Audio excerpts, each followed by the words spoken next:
How much love do you have for solitude? It's fine if you don't yet. That's okay. But we were to explore this fabulous topic. All I can say to you is you are in for a treat, because we've got Denise Lawrence, who many of you know of already and many don't. What I find really, really special about Denise is her clarity of thought, her powerful intellect, and the ability to go into the depth of every spiritual principle. She really shares from the heart, and she shares it with deep authenticity and warmth. And, she has the, rare ability to translate deep spiritual truths into everyday practical living. So without further ado, let us give a very warm Tuesday morning welcome to Denise. It's over to you, Denise. Hello, Madhavi, and hello, everyone. Thank you so much for your very kind introduction. So, this expression, love of solitude, comes from the Bhagavad Gita. And I often make mention of the Bhagavad Gita because the study and practice that we do at the Brahma Kumaris, called Raj Yoga, is in fact what is called the original knowledge of the Gita. And I think not that many people study the Gita because at a certain point in time, maybe more than 1,000 years ago, it was altered. And the teachings that we receive are in some ways to enable us to go back to what the original knowledge of the Gita really was. So that's really very interesting. Solitude does not really mean making yourself physically alone. It's to do with the spirit. And I will tell you the word in the Hindi language or the Sanskrit language that it refers to, and that is ekant. And ekant is two words, really. One is ek, which means one, and the other word is ant, which means a defining line. And so your attention within this defining line on one, that is what we have in English as solitude. And of course, when you hear the word solitude, you generally think it refers to avoiding other people or going and sitting somewhere by yourself. That is isolation, and that's not the same as solitude. But of course, generally speaking, people think these two are exactly the same thing, but really they're not. So first of all, we need to take a look at what's the difference between isolation and solitude. And we are looking at the practice of Raja Yoga, and Raja Yoga is expressed in comparison with Hatha Yoga. And Hatha Yoga is not the exercises that you learn in Hatha Yoga class. Hatha Yoga is to do something by force. That's what it really means. And yoga means link, a connection. So this is where solitude comes in as ekant. So Raja Yoga is all about two things. One is to be in complete connection with yourself. And the other is to be in complete connection with the Supreme Being, the Divine God, the Supreme Soul. And then there are all the other people who occupy your mind and drown out your connection with yourself and your connection with God. And this is why ekant is such a useful thing for a person who wants to practice yoga, because you need to be able to be in the middle of lots of people, like in Christmas, New Year, Hanukkah. There's all these events with lots and lots of people and parties, and you have to make conversation with people, and you get pulled into it. And the person who is in ekant, in solitude, they do not lose contact with themselves, so they don't get pulled into stuff.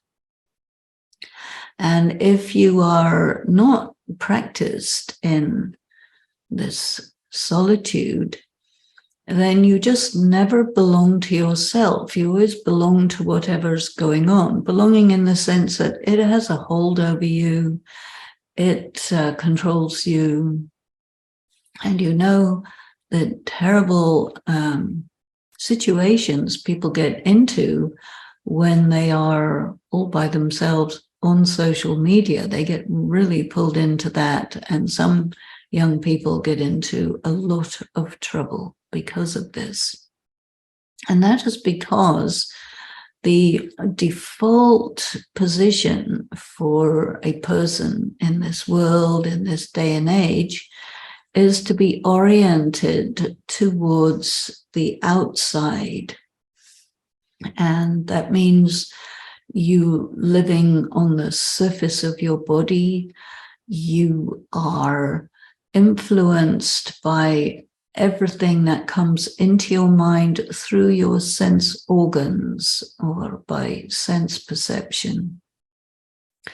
And this is why the communications technology we have is so damaging, actually, because it gets hold of you and it keeps you away from yourself, and it controls you. And that means you're a slave. Whereas the person who is in solitude, they're always going to keep some space between themselves and whatever comes in through your eyes and ears and nose and fingers and tongue.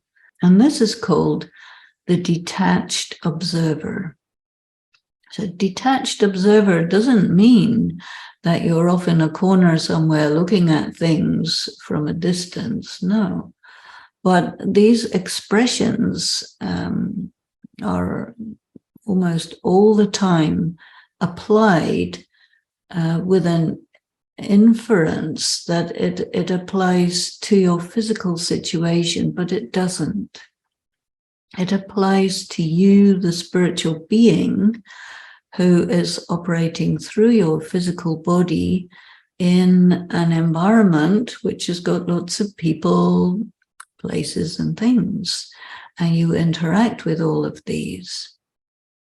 So people, places, and things can only be perceived in your mind through your sense perceptions, so that the actual place where those things are is in your mind. And of course, you wouldn't know that because they appear to be outside your mind, and they are indeed there in the physical plane. But the idea of practicing Raj Yoga is to create an ability within yourself to not come under the influence of any people, places, or things. And our whole culture, I think the global culture, is all about your body and all about how you should or shouldn't interact with what you perceive through your sense organs. And then they say that is the totality of reality. And so people who do hatha yoga and people who are very engaged in spirituality in a religious way, they will interpret all these things as physical realities, and they will not really make a distinction between a physical reality and a spiritual reality.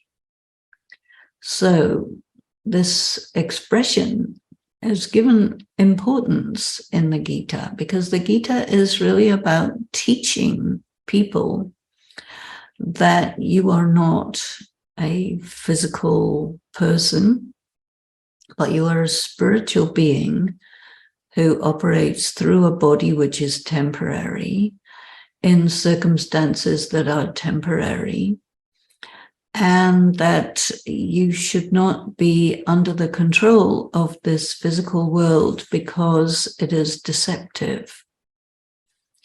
And if you are deceived, then you will do a wrong action.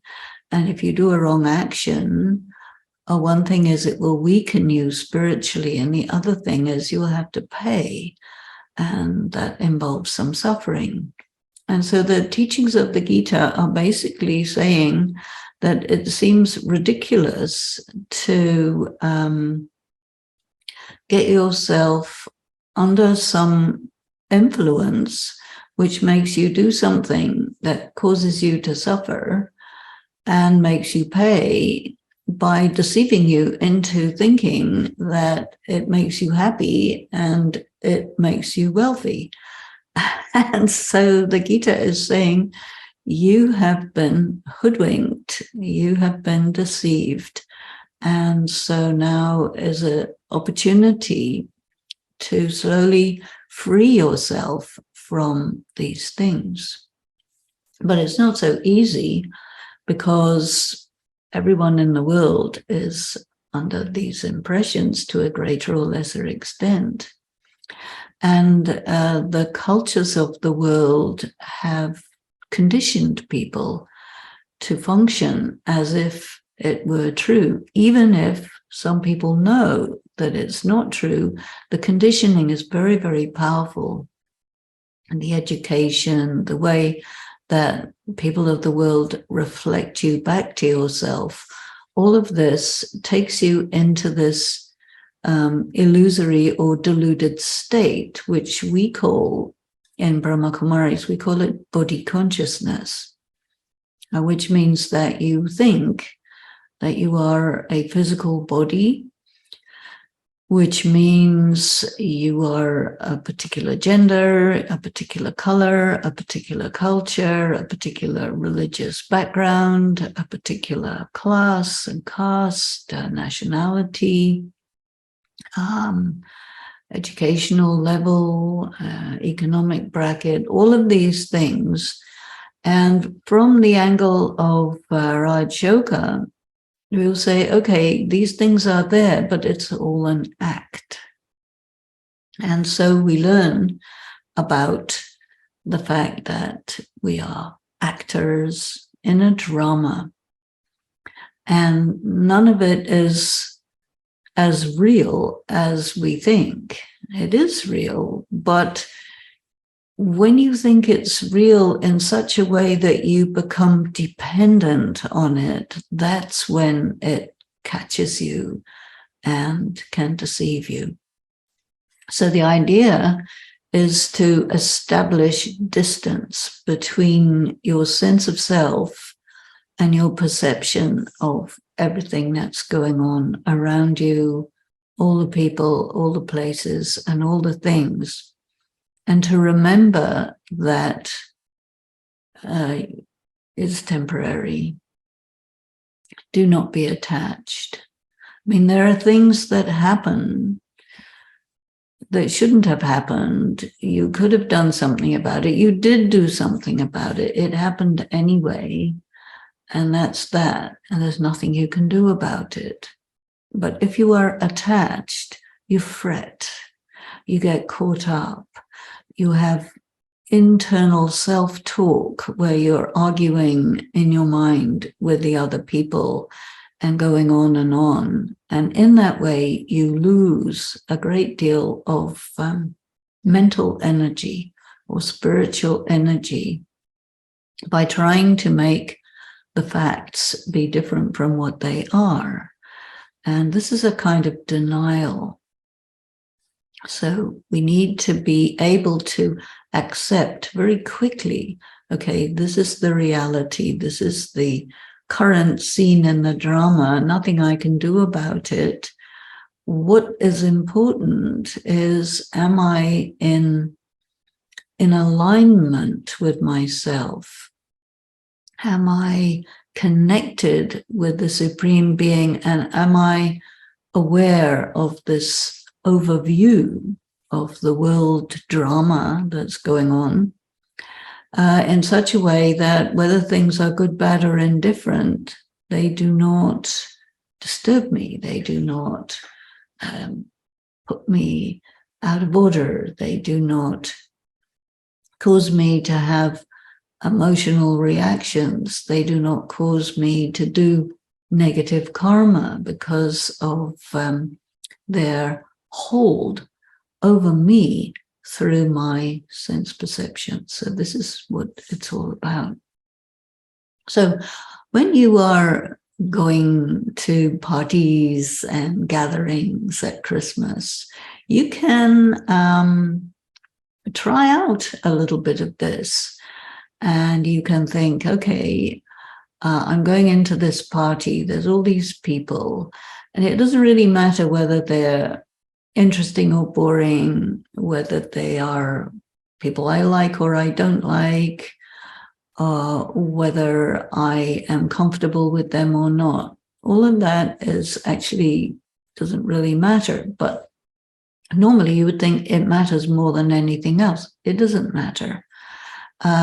You have a circumstance, an event, and you are obliged by destiny to be there, or by your choice, but your choice and destiny come close together.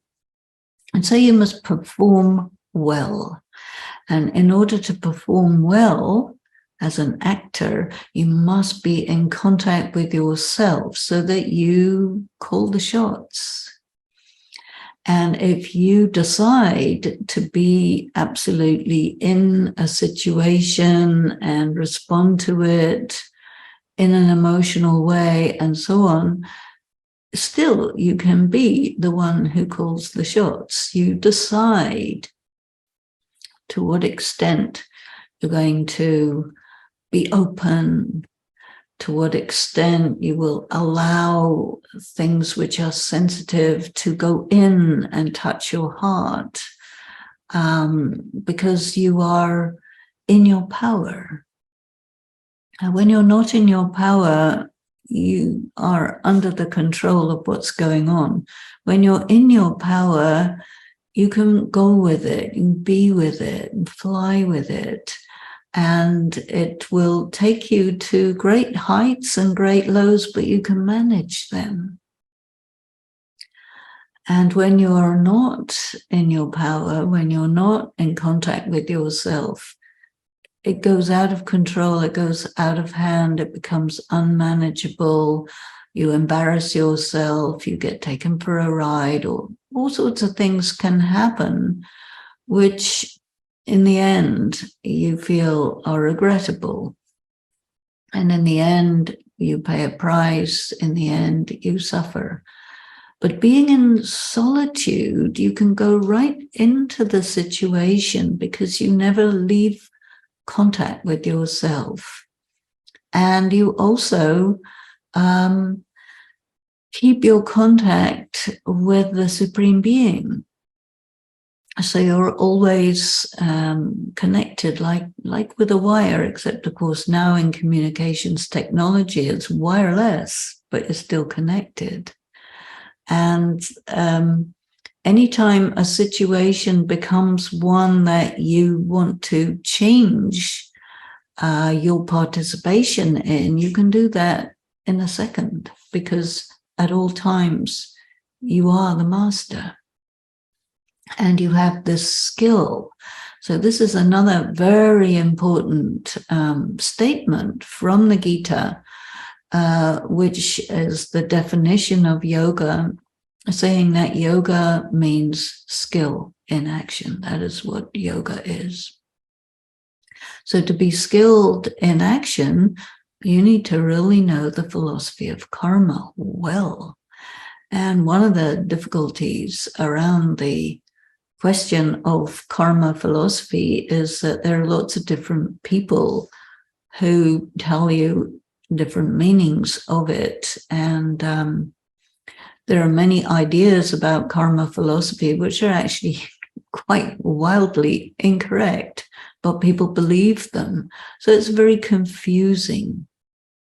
And so I think if you have access to the original knowledge of the Gita, which includes all details about karma philosophy as well as yoga, and you decide that, this is of interest to me, I want to learn this, and I want to see if I can actually be a detached observer while being fully engaged with everything, if I can actually be in solitude while in the midst of all the drama that's going on, and not lose contact with myself, not lose contact with the Supreme Soul. So if you want to do that, then all the information is there and you can. And it's really wonderful when you do that, because you become like a big star. And what makes a really good actor on the theater or on film is that they are absolutely connected with their core, always. And so it's real, it's authentic, and you're present, you're there, but you can't get taken because you belong to yourself. And so some people, when they hear this word solitude, they immediately think loneliness. And loneliness has nothing to do with solitude. Loneliness is something different. Loneliness is when you are by yourself, what takes place in your mind and heart is upsetting. And this is because you don't spend much time with yourself. And so you haven't developed this side of yourself, which is a relationship with yourself. And you depend on other people to make you feel good. You know, there's this expression, I will make you happy. You know, you get married to somebody who says, I will make you happy. And that's actually a most ridiculous statement, because it's impossible for someone to take on that responsibility. It's extremely difficult to say, I will make you happy. And why would you anyway? Because it's not your job to make someone happy. But there's a narrative that goes on. And then if so-and-so who promises to make you happy actually makes you miserable, which they do when you expect them to make you happy, you create an expectation. They cannot fulfill it. They don't realize how ludicrous it is to make that statement. And everything becomes quite terrible in the relationship. So, little bit of a warning here, never make promises like that, which you don't have to and which you can't keep anyway. A person is responsible for their own happiness. So relationships are not good when they are relationships of dependency. And so if somebody says, well, I will make you happy, or I promise to make you happy, it's just as ridiculous as somebody who promises to make you miserable. They can't unless you let them. You know, they can try, but if you don't go along with it, one-way traffic, you know.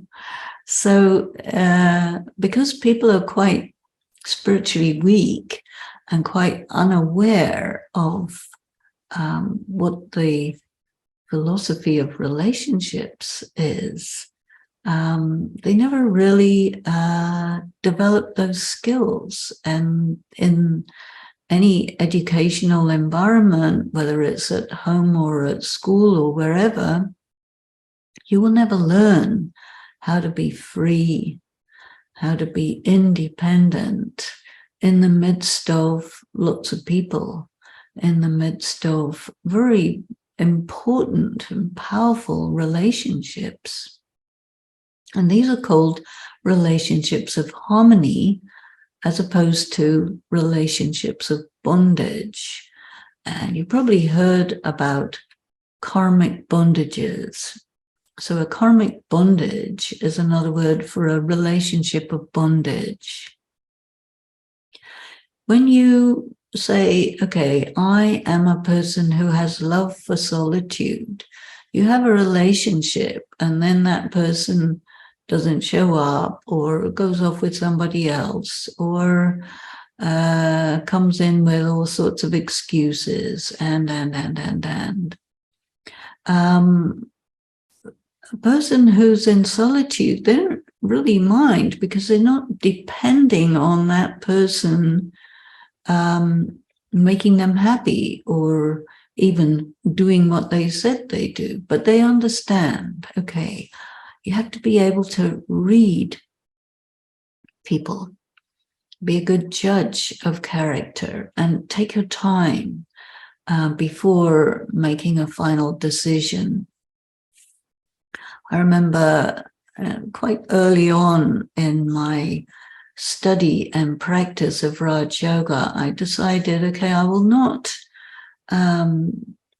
decide what I think about a person until I have interacted with them fully for a year, because people have many facets and it takes a while to really understand what's going on in a person, to get through all of the presentations they make, all of the weaknesses they have, the traumas that affect them, and so on, and to get to the core of that person, to really know that person. And you have to do that with yourself as well. It is said for spiritual practice that it's all about knowing yourself. And you can't know yourself unless you have a love for solitude, because you won't have the time that it needs. So love for solitude means also developing an inner life, because in this world, things are quite unreliable. All of a sudden, someone you're very close to may get ill, may die, may change their mind and go away somewhere else. Anything can happen anytime. But if you have a very rich, powerful inner life, then you can flex with all these situations because you're not dependent on them being a certain way. If they are that way, good. If they become some other way, good. You flex with it. So adaptability is really very helpful in this. But sometimes people think about adaptability as manipulation. And they get these two things mixed up. You will adjust to somebody, adjust and adjust and adjust, but it's really that you're giving away your power. You're not really being yourself. You don't really know how to interact when somebody is not the way they say they are. And you just adjust and adjust until there's nothing left. Nothing solid, and people make that mistake, and then they say, oh, I'm detached, they're not. Oh, I tolerate, they don't. It builds up pressure, and then eventually that pressure explodes, and then the whole thing is broken irrevocably. So you don't want that. And the key to it is to always be with yourself. Be with others, be with yourself. When you're with others, you're still with yourself. And you're with others because you can be yourself with others. If you can't be yourself with others, it's because of assuming, because this is the narrative we get, assuming that another will be something for you, do something for you, do what they say they will do, act according to certain moral principles that they say they adhere to, which they may or they may not. So there's all these sort of statements that people go along with, which are actually quite crazy, like the one I mentioned earlier. I promise I will make you happy. Don't make a promise like that. Make a promise to yourself.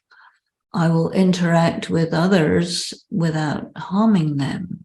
I will represent myself honorably and honestly. I will speak my truth. I will appreciate others. And if I don't agree, then I will say I don't agree. Doesn't mean you have to be in conflict. But this narrative that we have received, I think it's in pretty much all the cultures, a little slightly differently one way or the other, but it's fake, you see. And so we also have this expression, false ego or false consciousness. A person who has what we call ego, arrogance, this is someone who wants to show that they are something that they're not. And they don't want to show what they are because they think maybe it's not enough, and it should be something else, and they're not comfortable with what they are, or maybe they don't even know what they are.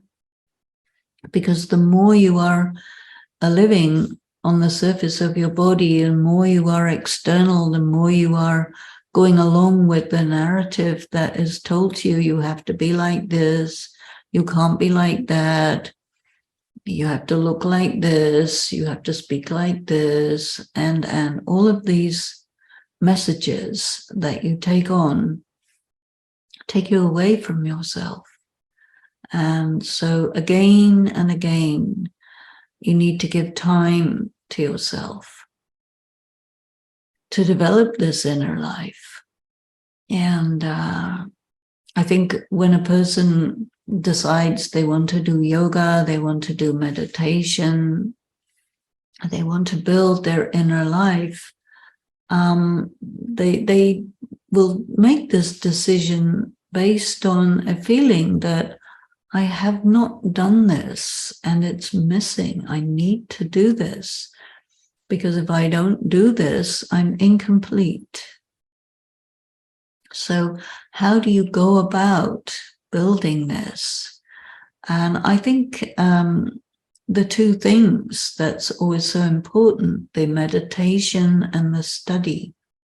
And meditation doesn't mean you just sit and or something like this. No, meditation means deeply thinking about what's worth thinking about. And so certainly to think about your solitude, and if we go back to the word from Sanskrit or Hindi, ekant, I am one.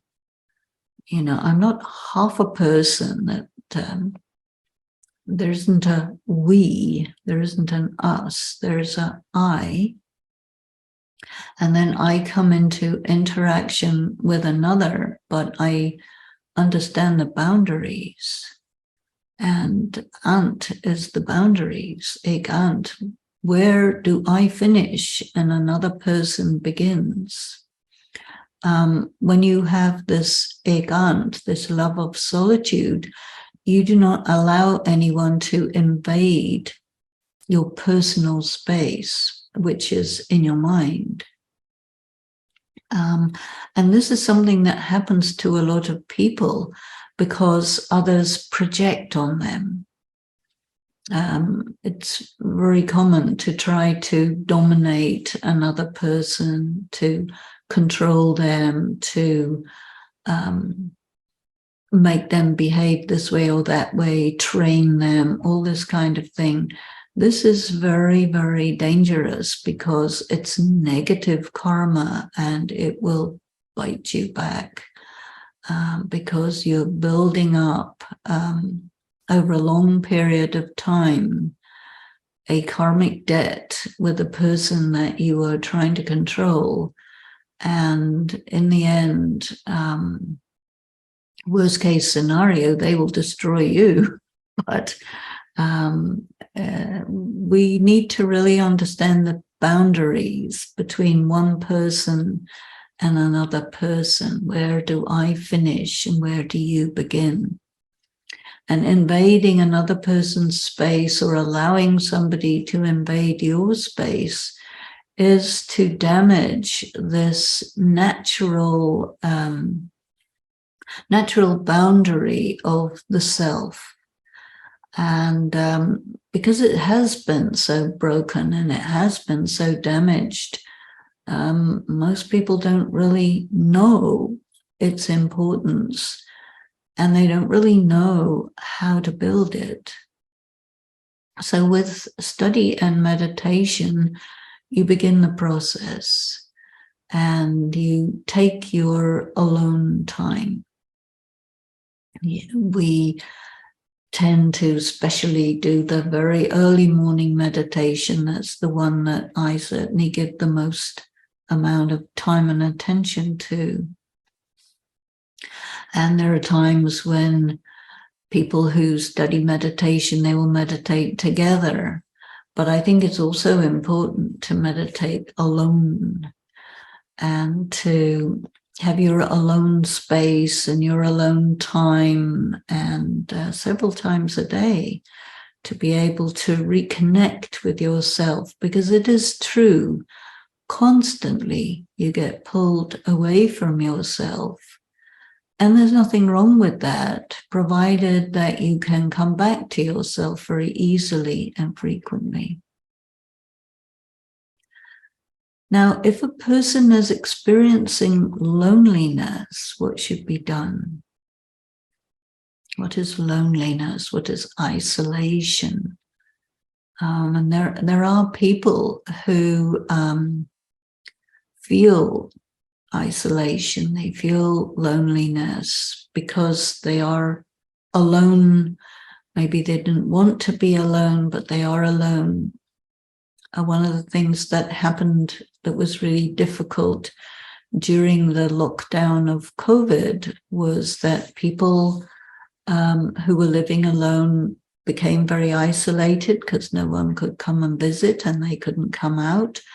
And it's disturbing to feel lonely, to feel isolated. Others who were in hospital, they were not well, or they had COVID, or they died. They had to do that alone. People weren't allowed to go to funerals, couldn't get closure. It's important for human life to have this contact with other people. But it's a skill and an art to have this harmonious balance of contact and interaction with people, and yet also you're so connected with yourself that you never lose contact with yourself. You're so connected with the divine that you don't lose contact with that. And you have this very beautiful ability to manage when you're without other people or with other people, because you're internally sustained. So this internal sustenance is important, and that's where meditation and study come, because you're all the time sustained by your study and your meditation, because it's about ideas about the self, ideas about existence, ideas about what's meaningful, ideas about what is the best karma, how to make yourself more and more internally wealthy so that you can be somebody who extends your qualities and powers to other people. And a person who's lonely is a person who's not getting that input from other people, and they haven't created a powerful inner life, so that they are really empty when there isn't an input from other people. So this is something to think about. I think it's also important to realize that there are people who are more solitary types.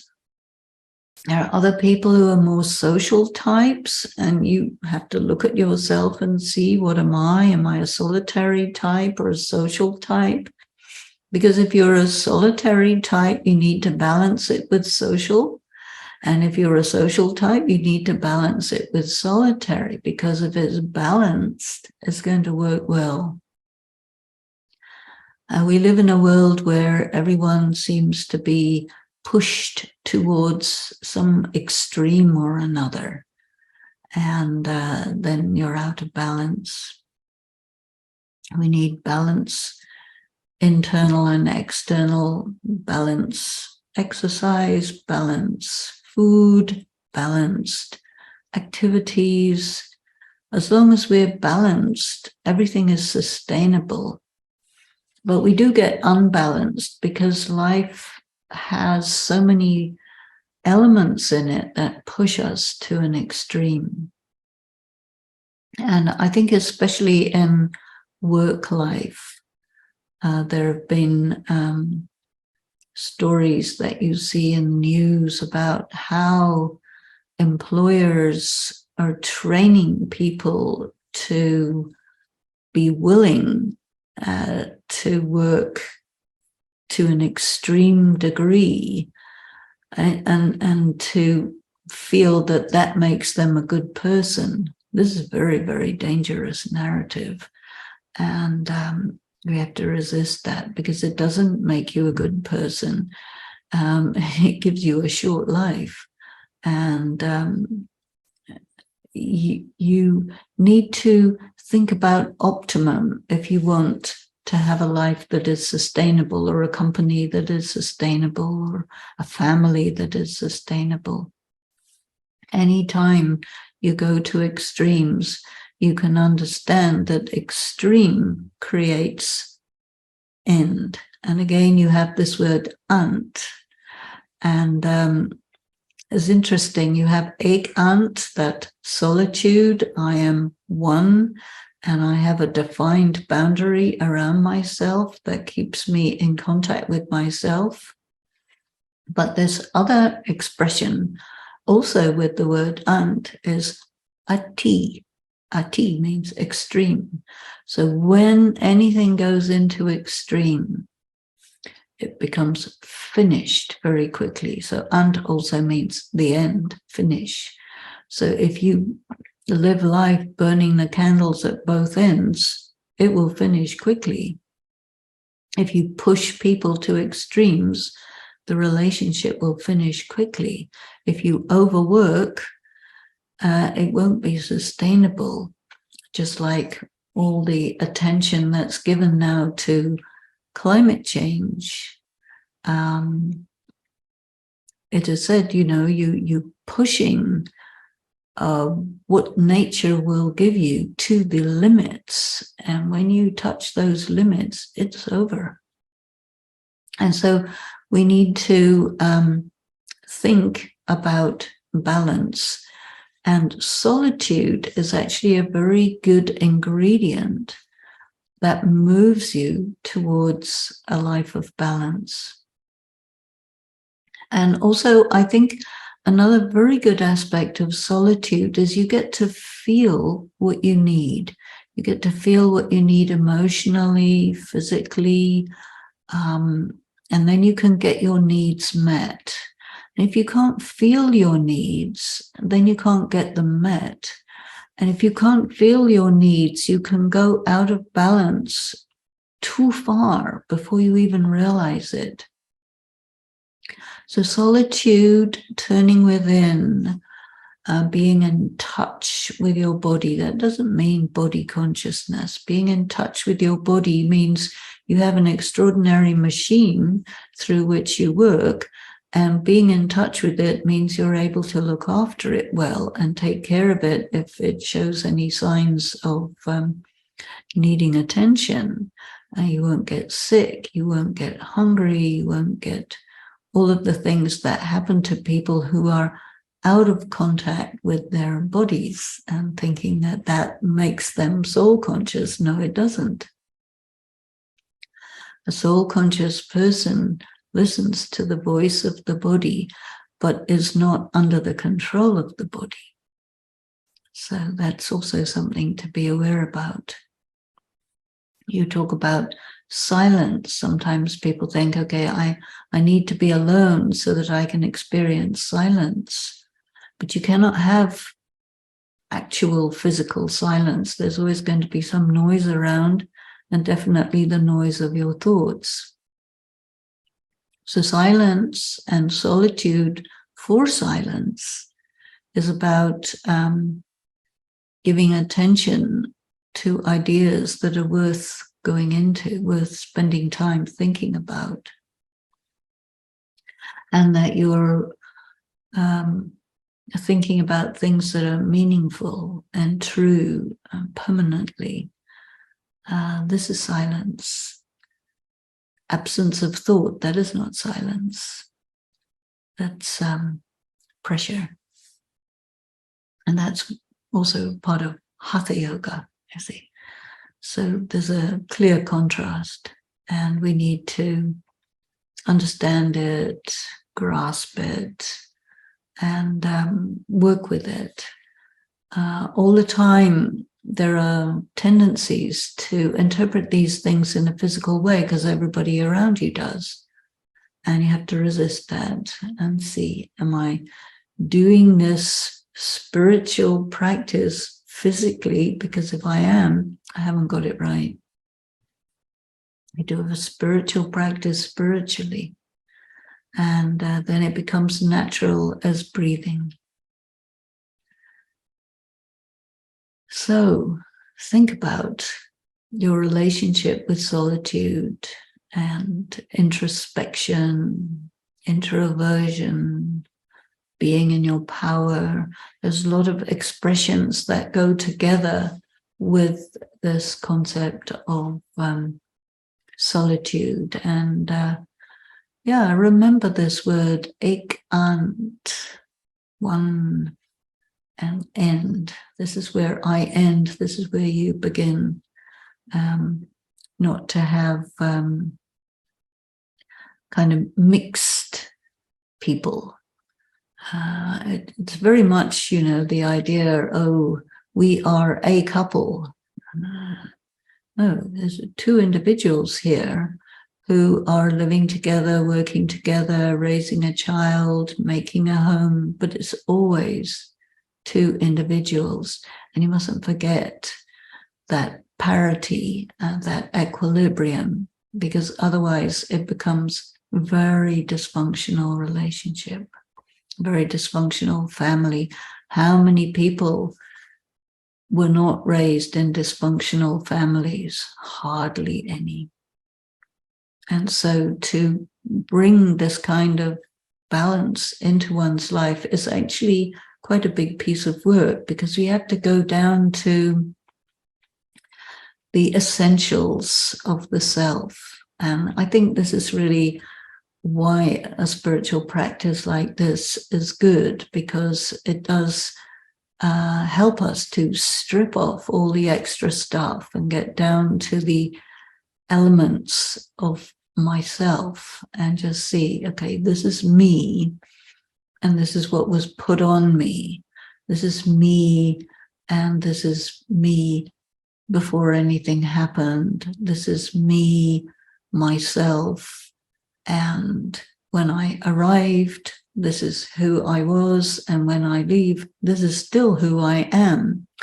And all of the stuff that's put on you, the life's slings and arrows and so on, you keep yourself free from them, because they are external and you are internal. So I think I will stop there and hand it back to Madhavi, who may have some questions, some comments.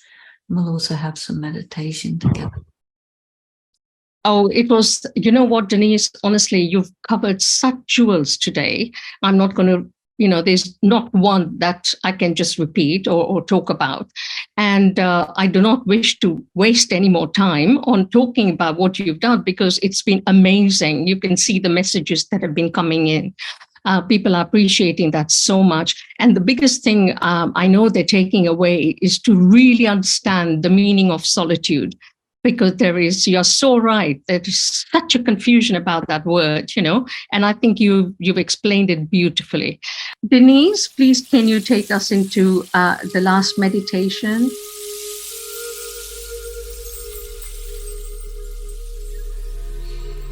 So take a moment, quiet the mind, slow down. Go inside. Be with that star of light. I am the star. I am the light. Everything else is performance. I am with myself, quiet, unperturbed, detached observer in my power, comfortable with myself,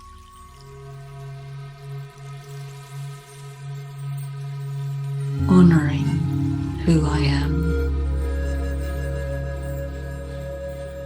being this radiant, beautiful being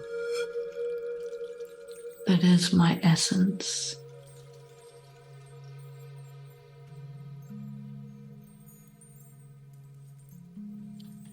Knowing that everything is fine and all will be well. Shanti.